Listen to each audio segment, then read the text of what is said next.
All right, welcome everyone to College Football Coast to Coast. I'm Mark Rogers of Mark Rogers TV. You can join me on YouTube at my channel at Mark Rogers TV. 1,600 college football videos talking up college football each and every day.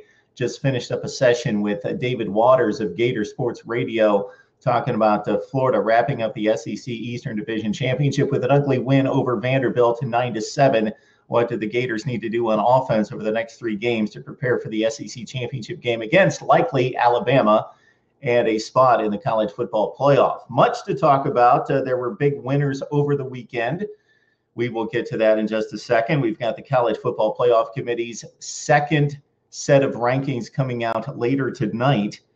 Of course, Clemson was number 1. They have done nothing to dispute that after defeating Florida State at home 23-13, a very tightly contested game until midway through the fourth quarter when Deshaun Watson led a couple drive and the Tigers marched on to victory by 10 points in that one. J.T. Barrett is once again the starting quarterback at Ohio State after the 1-game suspension against Minnesota, in which the Buckeyes did not impress offensively. J.T. Barrett back in the lineup against Illinois, and then the Buckeyes take on Michigan State in Michigan to conclude the season in what Buckeye fans expect to be another Big Ten championship and spot in the college football playoff.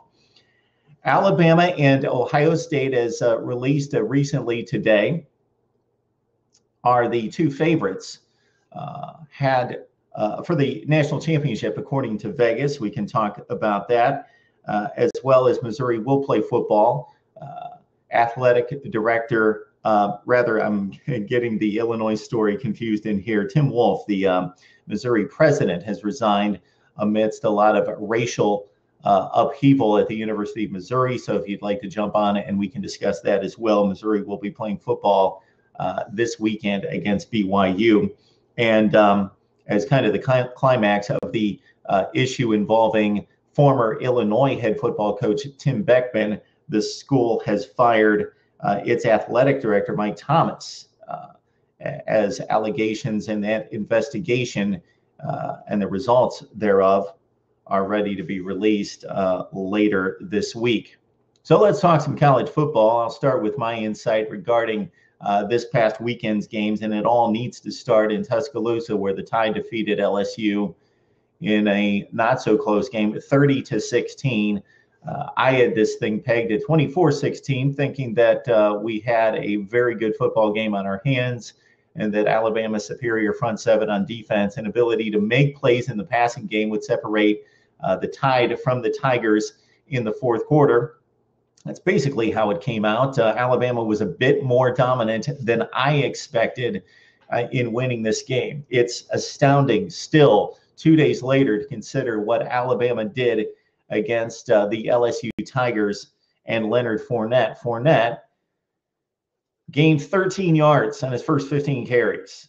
It was rough to watch if you were an LSU fan. The invincible Leonard Fournette just couldn't budge the Alabama front seven. Finished with 31 yards on 19 carries, really only had one productive run, and that was the touchdown that put a little bit of angst into Alabama late in the game to make it at that point 30-16 game and make it a 2-score game with a little bit of life left in LSU with 10 minutes left to play. But otherwise, Alabama dominated with the front seven and the running game on offense. Derrick Henry, wow, is he the Heisman front runner? I believe so, along with Deshaun Watson at this point. 38 carries, 210 yards, 3 touchdowns in the biggest game of the year to date for Alabama. He was the star on the field, not Leonard Fournette. And I think this really, again, reminds us in watching football that there are more than just the star players, the quarterbacks, the running backs, and the wide receivers on the field, that the offensive and defensive lines have much to say about who is going to be successful with the football in their hands. We saw it all season with Leonard Fournette. So go back and look at all those eye-popping runs that Leonard Fournette was able to throw on the highlight reel through the first 7 or 8 weeks of the season. Yes, the guy's a beast. He should have a successful career in the NFL, a la Todd Gurley and what he's doing right now for the St. Louis Rams. but most of Leonard Fournette's big runs this season came when he wasn't touched. He was running through lanes as wide as can be that you could drive semis through, and he wasn't touched until he was 7, 8, 10, or 12 yards downfield. And then he was throwing cornerbacks all over the place. So he's a gifted athlete, just a beast, just great acceleration, can cut for a big man, the whole deal. Leonard Fournette, my evaluation of him is not any different today than it was Saturday afternoon before they kicked off. He's a great player, but you need an offensive line to do the job. He had that for the entire season up until meeting this Alabama front seven and Jonathan Allen and Jerron Reed and A'Shawn Robinson and company. Reggie Ragland at middle linebacker, Alabama, stout as anyone against the run, in particular in college football. So that's win number one, big win number one, looking at last weekend. Also, you've got Oklahoma State probably pulling off the shocker of the weekend for a contending team defeating another contending team. Oklahoma State knocks off TCU 49-29. I knew nothing about the Cowboys going into this game, meaning they had not played anyone to date. That schedule is really seriously backloaded for the Cowboys. Well, they took on test number one, which many believe to be the toughest test, and they were lights out in the win at home against TCU. Oklahoma State has its three most difficult games, this one in the rearview mirror, and now Baylor coming up and Oklahoma, Bedlam, all those games in Stillwater lined up for the Cowboys to possibly crash the college football playoff party unexpectedly. Although there were a few people out there off season who said, look out for the Cowboys. Look at where the games are scheduled this year. It sets up for them to break up the Big Two and the Big 12, TCU and Baylor. So big win number two goes to Oklahoma State. Big win number three over the weekend goes to Clemson. The Tigers dispose of Florida State, so that Florida State barrier has been bashed. It's been broken, and it no longer exists, at least for 2015. The Clemson Tigers finally get by Florida State and to an ACC championship game for the first time since 2011. So in 12, 13, and 14, there was no question. Florida State and Clemson were the two best teams in the ACC, and that's probably still the case. In those matchups, Florida State proved to be the better team and marched on to more significant games in the ACC championship game, and with Jameis Winston in 2013 to win a national championship. Clemson, again, most likely the second best team in the ACC during those years, was not able to get to even the conference championship game, something that they can do this season. So mark it off the list. Dabo Swinney talked about it most exuberantly after the game in the locker room, if you saw the clips from that, where he said, hey, boys, it's the Triple Crown. You know what I'm talking about. We knocked out the first one. It's significant. We've got the Atlantic Division. He's talking about the ACC championship being the second leg of the Triple Crown. And then number three, of course, will be the college football playoff and winning a national championship. So Clemson, no longer Clemsoning. Always thought that was a stupid, idiotic term, but I understand. And really, if you would look through college football, if we did this logically and mathematically and looked through the games and the expectations of the games based on the rankings and the records, I'm sure there's a lot more Clemsoning out there that other teams are doing rather than Clemson. Clemson has not been an elite program for quite some time. Dabo Swinney has brought this program to a point where over the last three seasons, despite the Florida State barrier, has marched out against the likes of LSU and Ohio State and Oklahoma in postseason play, and also Georgia and Auburn in those SEC matchups, and defeated the best teams in the country on the national stage. He just needed to get by Florida State. Well, they've done that. I thought the Seminoles played well. The defense for Florida State shows up and shows us that Florida State is still, despite the Georgia Tech loss, still a very formidable football team. So, for anybody out there that would like to join in and talk some college football, we've got a lot to talk about. Again, the college football playoff rankings come out tonight at 7 or 8 o'clock. You got JT Barrett back in the lineup as starting quarterback at Ohio State as the Buckeyes go on the road against Illinois.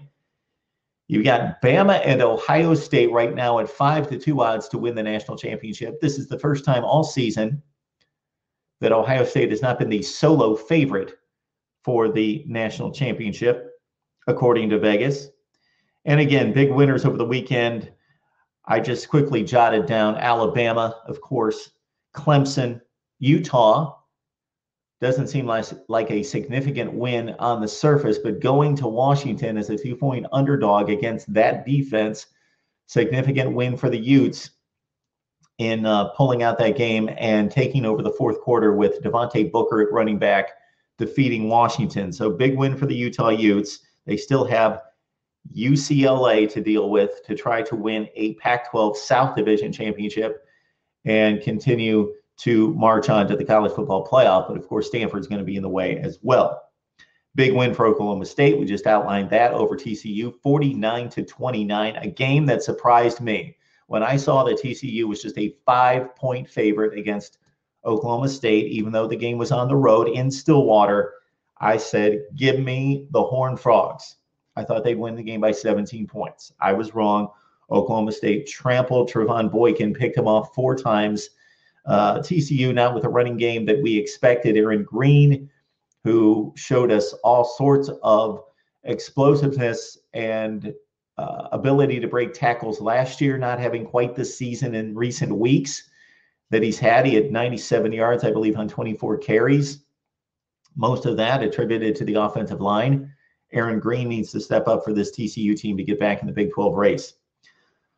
The one significant big win over the weekend that does not factor into the college football playoff, at least for the winning team, I would say is Nebraska and Mike Riley finally pulling out a game, a close game, this time at home against Michigan State. So you know the Nebraska story. Everything's gone wrong repeatedly with Nebraska football.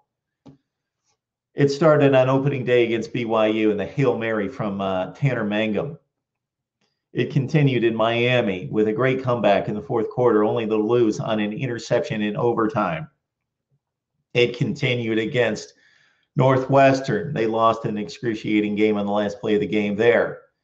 On and on and on. Who am I missing? They lost all sorts of games at the wire.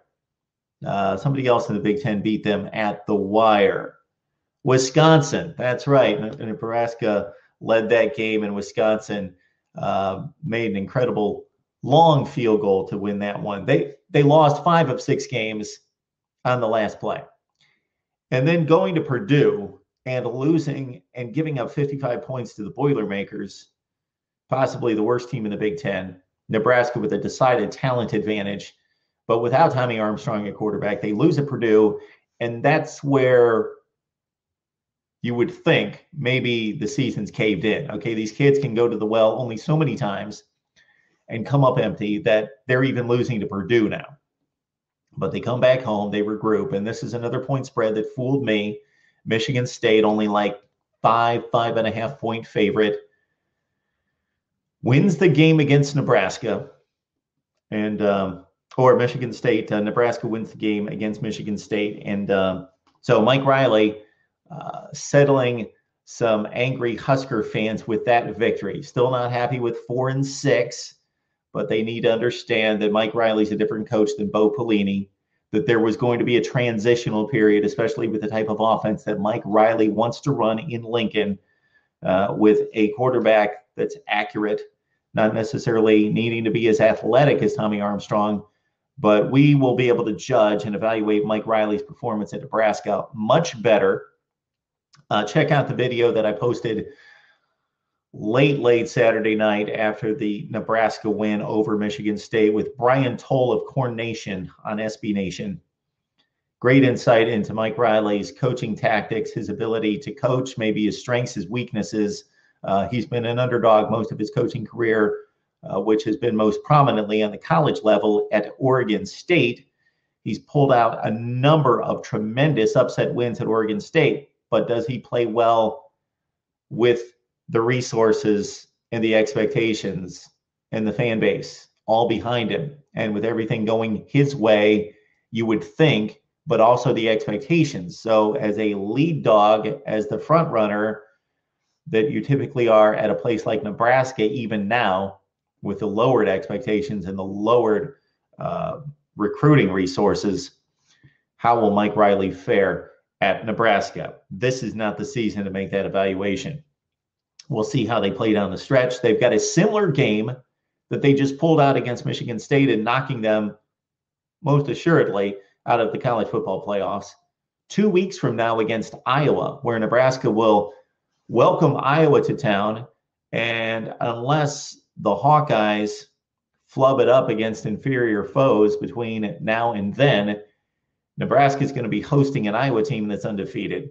And they'll have another chance, despite all the issues and debacles and game management issues and poor decision making and just dumb, bad luck at the end of these games to be a 6-loss team at this point. They will have another shot to knock another Big Ten team out of the college football playoffs, another undefeated team in Iowa the day after Thanksgiving. So Black Friday in Lincoln should be interesting, with Iowa coming to town to play a Nebraska team that on paper, based on record, should not keep up with Iowa, but we know better. These teams are fairly comparable in terms of talent. Again, Missouri President Tim Wolf has resigned amidst racial upheaval at the University of Missouri. And he made a statement that he didn't think this was necessarily the most productive way to handle this, that there should have been more communication between the two sides recently. But he is doing this out of love for the university and the students. And so without getting into that, unless somebody wants to call in and discuss the Missouri situation, I will leave it at that.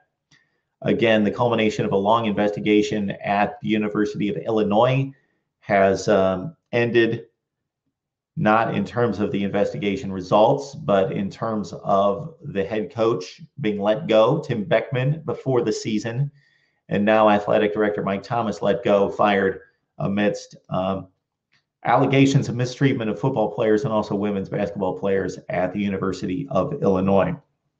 So I'm Mark Rogers, Mark Rogers TV. And before I sign off, unless somebody jumps on here to talk, I'll let you know that we'll be on Blab every Monday at 1 o'clock Eastern time to talk college football. College football coast to coast comes your way. If you want to have a little bit more insight into what I do on a regular basis concerning my platform, Mark Rogers TV, jump on YouTube, look it up. Mark Rogers TV, plenty of college football insight. I bring in bloggers from all over the nation to talk up college football. We have a big night on Wednesday night, each and every Wednesday, highlighting the ACC, the Big 12, and the Pac-12. So we've got 30-minute shows with 3 top-notch bloggers from inside the conference each and every Wednesday. So that is ACC breakdown at 8 o'clock on Wednesday nights Eastern time. Big 12 breakdown at 9.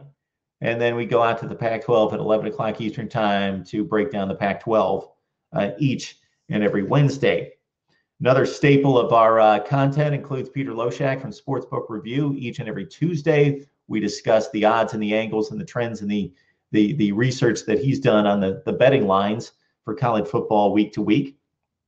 We have made this a staple. This is the second college football coast to coast on Mondays at 1 o'clock Eastern time right here on Blab. And then the record will be posted to YouTube as well at Mark Rogers TV. And then plenty of other video segments throughout the week and audio podcasts that would be that are out there as well. All right, before I let you go, I'm going to run down my top 25. So keep in mind that I select these teams based on record and resume, not based on my perception of how they're going to do later, or if Alabama played Baylor, what would the game look like? That's complete conjecture. What I think is funny about that is the same people that try to line these teams up and say, well, if Utah played Clemson, who would win? And they determine their rankings based on that. Well, they're the same people that only pick like 60% of these games correctly. So they're telling us right there that they don't know who would win these matchups. So we have to base it on what's been played on the field thus far. And based on that, here's the top 25. Again, not necessarily who I think are the best teams in the Final Four.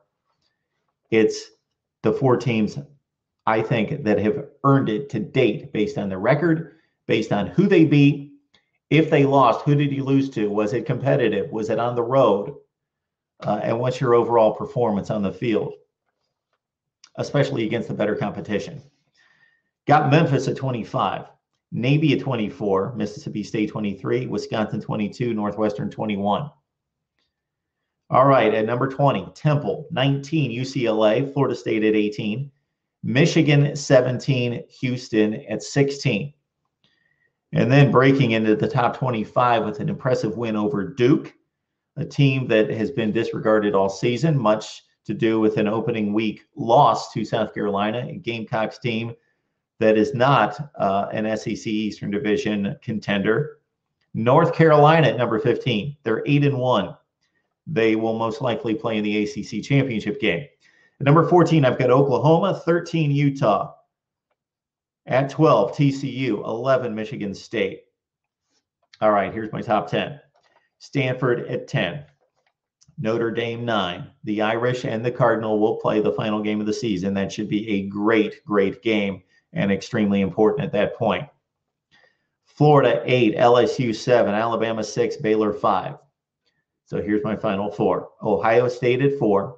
Oklahoma State jumping all the way to 3, Iowa at 2, Clemson at 1. And if you do not agree or have some other suggestions, comments, complaints, concerns, would love for you to jump on here and we'll talk some college football. So if I click off here and end the recording and wrap it up for a college football coast to coast before you get a chance to air your comments, please join me on Mark Rogers TV on YouTube. Pick out a video and jump in and give me a comment on your thoughts on college football, whether, again, it's the college football playoff rankings that come out tonight, Tuesday night. JT Barrett back in the lineup for Ohio State at quarterback as the Buckeyes go to Illinois with more important dates, it would seem, against Michigan State and Michigan to conclude the season. Alabama and Ohio State, co-favorites for the national championship according to Vegas at 5-2. Big winners for the college football weekend, according to me, Bama, Clemson, Utah, Oklahoma State, and for a different reason, Nebraska. And Missouri playing football against BYU. The protest has subsided, I'm guessing because the demands were for President Tim Wolf to resign, in which he has this afternoon. And also Illinois has fired its athletic director, Mike Thomas, amidst the investigation and the results of the investigation of mistreatment of football and basketball players. I'm Mark Rogers, Mark Rogers TV. This has been College Football Coast to Coast. Please join me every Monday, 1 o'clock Eastern Time, right here on